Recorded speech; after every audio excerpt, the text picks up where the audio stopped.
Kasi so far, sobrang crucial ng magiging role dito ni Few in terms of vision. Diba? Kasi kanina, game number 1, tandaan natin, talagang tinarget siya ni Carl TZ prior a team fight. So, kaya din siguro Selena na rin ang pinili dito para Likod Gaming. Napawaw ka, auntie. For what reason? Si Oheb ay naka-flicker instead of a Purify. So, ikaw. Kung ako wow, ikaw. Ang goal na lang dito, I think, ay mag-tough boots for Oheb. Parang Yung CC immunity. Yes. Eto na guys, this is it, the final game of this match. TLPH laban sa Team Falcons, makakabawi na ba? Dito ang Team Falcons sa nagawang pagkatalo sa kanila ng TLPH ng ating first round. Nakita natin kanina ang palitan ni Oheb at saka ni Super Marco. Si Bat laban sa bala ngayong araw. Sino kaya ang aangat dyan? Medyo nag-worry lang ako para sa Team Falcons. May kabitinan yung range nila dito. Mid-range lang kasi itong Moskov. Pero may bakbakan kagad na 1v1 dito ang ating magkabilang gold laner. Actually, yung lineup na meron ngayon, Team Falcons, almost similar concept dun sa game number 2 lineup nila. But instead of having a CC in the XP, nag-Hilda sila. So, yun nga, yung peeling again, yun yung kailangan bantayan ng Team Falcons. Gusto kasi nila dito yung mabilisan yung mangyayari. Yeah, para burst. pwedeng may finisher na lang sila, pwedeng biglang dadating yung Moskov. At natagpuan si Kyle TZ at si Ogwen sa ibang parte ng mapa. So, the usual pattern pa rin naman para dito sa ating mga teams as expected from both junglers na rin and even their post 5s. And medyo lamang dun sa XP itong si Super Marco. Not sure kung na-delay siya ng isang minion. Ito si Oheb. Pero ang ganda ng nilulutong rotation dito ng Team Falcons. Patungo sila doon sa may bottom side. At gusto ata nilang puruhan kagad yung XP para pag nagsimula yung turtle, lamang sila, no? Oo, tsaka iwas na iwas din yata muna na alam nila nandyan sila. Pero hindi mo na nila ipipilit. Kailangan mo na talaga mauna pagdating doon sa may positioning. Yes. So eto na yung pagong, kalahati nila yung buhay. Okay, nagamit kagad revitalize mula dito kay JP. Hindi makalapit si Carlito JP. Ang makakakuha ng pagong. May ipit din si Pew. Flicker na gamit. Pero mahabol pa si Sanford. Kailangan umatras si Pew pero di siya makakatakas. Kasi nga naman makakuha ng first one dito si Sanford. Flicker from Ogwen. Then si Kyle easy. Masisecure na yung purple pop. Pero nahuli si Ogwen. Grabe naman. Sobrang ragasa ang cavalry dito sa laban na to. Sobrang on point lahat ng mga skills na ibinitaw dito ng TLPH. Kahit yung ejector yata ni Ogwen ay kakampi niya yung kanya nabato. Sobrang parang near-read through talaga nila yung movement sa ginagawa ng Team Falcons. Makikita natin na pa-flicker si Few in that team fight pero nahabol siya ni Sanford. And because nakuha na ng TLPH yung turtle, care of Daddy JP, sila yung nakalamang doon sa unang malaking skirmish na yun. Okay, so ngayon almost 3 minutes pa lang yung ating laban.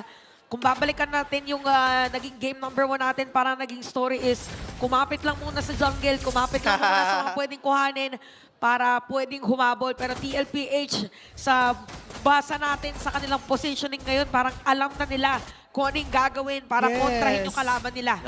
Wait, gusto ko lang sabihin feeling ko isa sa mga naging reason bakit silina sila dito, para wala rin na ultimate na makukuha na maganda dito si Sanji. Bukod doon sa electrifying beats, feeling ko yun lang yun. Right now though, makikita natin na nagiging mabilis yung rotation coming from TLPH. Ay! Wait lang, naiwasan yung Abbot of the Guardian sa may sticker. Ang problema nga lang ay mapaplatuhan siya dun sa may bandang itaas. At mananamasa dito si Oheb. So para natin yung sinasabi natin kanina, napaka-importante ngayon na maging maganda yung sabi natin jungling pattern. Kasi mauna talaga nila. Ayun na si Pew. Ay, namatay! Mula dito kay Sanji, napakabilis na nagiging aksyon ng cavalry dito. Si Blam naman ang hinahabol. Sanford din nandito din. Nakikipag 1v1 dito sa isang Hilda. Ngayon kakapit siya dun sa grass. Kaya lang ayaw siya pakapitin, ayaw siya palapitin dun sa damo. Layo na muna sila dito at nagsisimula na rin ang pagong para sa Team Liquid. Alam mo yung ginagamit pala or ginagaya ngayon ni Sanji, yung Power of Wildness pala. Yun yung ult kanina nung Hilda. Yes. Kaya may bago na naman tayong nakikita ngayon. Kasi normally, ang iniisip natin yung mga, yung Sipa, yung unstoppable force, yung mga Oo. ultimate na malalaki. Oo. Pero anything that can be a reason Damage, yes. para manalo ka doon sa kalane mo, pwedeng kuhanin. Kasi pasok lang siya, Yeah. matuton, tapos kaltok. Oo. Diba? Papalakulin sa ulo, mga ganun. Oo, and ang tendency kasi sa Far Valentina ay dumikit doon talaga sa kalaban. So, napapa-capitalize niya yung fact na merong power of wildness coming from the Tilda. Ayan na, double laning na. Yung nakikita natin from the marksman from OHEB. So 2.7k gold lead para dito sa TLPH. Restricted na yung pwedeng pwestuhan ni Super Marco. Grabe, ang laki na naman ng rotation na ginagawa dito ng team. Ayun. Liquid. Kinuha niya yung ultimate Abyssal ng isang form. Selena, yung abyssal form. Pero tumama doon yung Spear of Destruction. Hindi nag-go. Itong si Super Marco at si Ohim. Ito na. Inaantay natin ito. Lumalabas na naman yung alter ego niya, si Kiel1. Si Kiel1. Nagpapakita at nararamdaman na naman si Oo, Kiel1. parang unti-unting nare-reveal no? Oo. Kanina lang hanggang lang. Ganun pa lang. Anong tawag doon sa Bangs, ganito? ano ba yan? May bangs ba siya? Hindi ko Basta- alam eh. Oo, Basta, yun na yun. Ngayon hanggang bibig na. Oo. Mamaya buong katawan na. At ito na nga yung Torrident sa may taas. Ay pipilitin SOD. ng bawasan ng TLPH.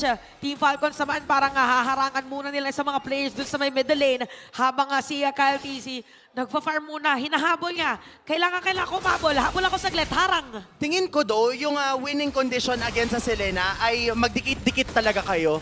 Kasi the moment na kahit may tamaan siya ng Abyssal Trap, hindi naman magmamatter kung magkakadikit yung mga kakampi kasi matatakot siyang pumasok. Aha. So yun yung ginagawa right now ng TLPH.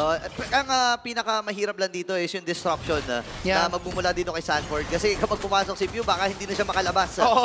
doon sa kanyang plano. Pero si Sanford ay sinalubong nakakagad din si Flap. At ang ikatlong pagong ng laban na ito ay masisecure na nga ng Team Liquid Philippines. And papasok pa din si JB, nagamit yung Liquifying Beans sa likod. Itong si Flap. At lalayo na muna magkabilang kumanan. Okay, malinis ngayon yung pagkakakuha ng turtle kasi kanina parang nagpapalitan tayo for both teams. Dalawa yung sa isa, tas isa naman dun sa other team. Yeah. Ito na, Malefic Roar para kay Oheb sa kanyang item. Yep. Dati nagkaroon tayo ng diskusyon kung kailan binibuild yung Malefic Roar and Malefic Gun. Pero ngayon, alam na natin yon. Ako maiipit ba si Flap TC? Grabe naman 5 kagad. Mula dito sa cavalry. Pinagtulong-tulungan nila itong Hilda na ito.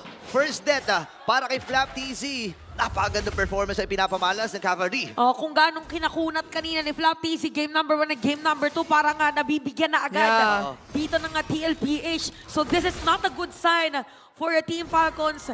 Ang ginagawa nila ngayon is as much as possible, give space kay Kyle TC. Hindi pa naman talaga siya nabibigyan, Diretso. although ejector sa gitna. Okay, hindi tumama yung Abyssal Arrow. Hindi nagkatugma yung pinaplano ni Owen at ni Few. Ngayon naman ay dun sa may bandang itaas. Grabe si Kyle TC dito, no? Tinatrabaho lang niya lahat ng mga lanes na hindi napapansin ng Team Liquid Philippines. Yeah, ang ganda ng ginagawa ni Kyle TC kasi this gives them space. And kapag nagkaroon na sila ng enough kit, kapag na-regain nila yung 3.5k gold lead na merong hawak yung TLPH ngayon, yun na yung time for them to Aroy. strike back. Kaya lang ang sakit ni Sanford. Kasi parang kung ikaw yung jungler, kailangan mo lang din naman mag-level 15 Pera, na yeah. agad. Oo. Para pwede pa rin kayo mag-contest. Pero wait lang, kung i-contest ba na depensahan dito sa may middle lane. Okay, hindi na ikasa yung Abbot of the Guardian. Ito na, may Why? kakasa, palayo. Tumama yung Spear of Destruction pero hindi go-go. Itong si Super Makmak. Ngayon si Kyle TC, focus dun sa kanyang orange pop. 1v1. Kyle TC versus Kyle TC. Young Ay! Pino versus Young Goat. Pero kailangan lumayo ni Carlito. Makakatapak pa siya ng trap. Pero hindi sapat yung damage mula dun kay Pew. And napakatindi ng palitan. Speak of palitan, nagpalitan din sila dito ng paggamit ng Retribution. So expect na magiging mahaba yung ating Lord Dance. So may inaantay pa ba na item para talagang lumaban itong ating mga teams. Kita pagdating ni sa Sanji. Lord. Aray ko. Isang skill lang naman yon. But then, talking about the presence coming from this Moscow, mas maganda yung minion management ng TLPH as of this time! May Carlito, may 1v1 na nagaganap! At ang magtatagumpay doon, walang iba kundi ang Young Phenom. Pero sabi ng Team Liquid, hindi pwede. Hinahabol. Ipahihiganti namin itong si Carlito. Pero hindi na sila aabot. Pero ang problema si Super Makmak napapabayaan sa ibaba. Grabe, sobrang situational kung paano mangyayari ditong Yeah. decision making for TLPH kasi nasa may bottom lane lang si Super Marco. Yes. Kung ipapalag naman nila dito sa may Lord, wala silang jungler. So ang dami nang kailangan i-consider. Yep, kabubuhay lang ni Carl TZ, so kailangan mag-intay. And ito na nga yung global presence na binabanggit natin na kung kanina mas maganda baba. yung pwesto ng side ng Team Falcons. Tumama pa yung SOT. So, 1v1 na nangyari sa bot! Na-solo kill ni Whip! Ayun na, nakakuha na si KL1 pero si Salmon na magtatagumpay doon sa Lord. Kahit di siya kailangan ng matras. May ibig si Pew, flicker na gamit na kanya pero mabul pa si Salmon dito. Okay, nakantamay lang. Sino kanya ibabato? Guys, dito na magkakaalam. So sa pagbabalik natin sa Land of Dawn, Patay si Few. Si Few. dalawa yung napatay. Nako si Few pa, tsaka si Super Marco. Although mabubuhay naman yata sila prior this Lord or prior this push na i-attempt ng TLPH. Nahihirapan silang paganahin dito yung Selena. Kasi nga naman kahit tumama, yung Abyssal Arrow, wala talagang sapat na magiging follow-up dito ang Team Falcons. Bukod sa bitin sila sa range, magkukumit sila ng napakaraming skills para dumikit lang doon sa matatamaan ng pana ni Few. Yep, right now, kaya pa namang depensahan to if Team Falcons kasi masakit yung burst na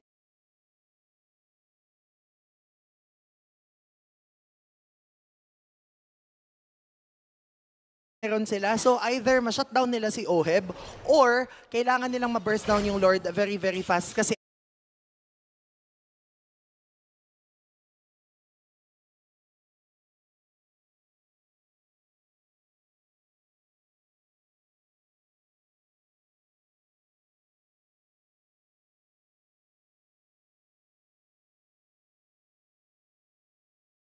again, lugi sila in terms of range. Okay, ito na.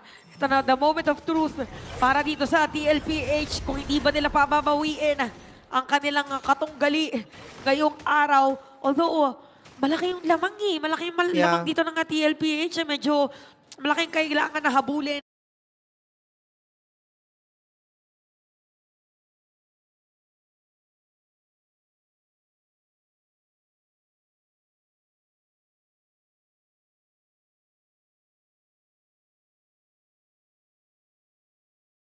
Ng Team Falcons, meron pa naman mga blessing yung kanilang mga tore pero makukunat din yung mga nasa harap ng TLPH. Tingnan natin kung ano mangyayari as the Lord will march in dito sa may bottom lane. Okay, nakahanda naman din ang Team Falcons para dumipensa. Pumasok na rin si Open. Si Flap. Kahit di sila ganun ng pagkakataon kung sino kanya huliin. Pero si Flap TC natunaw mula sa dalawang miyembro mula sa Team Liquid Philippines.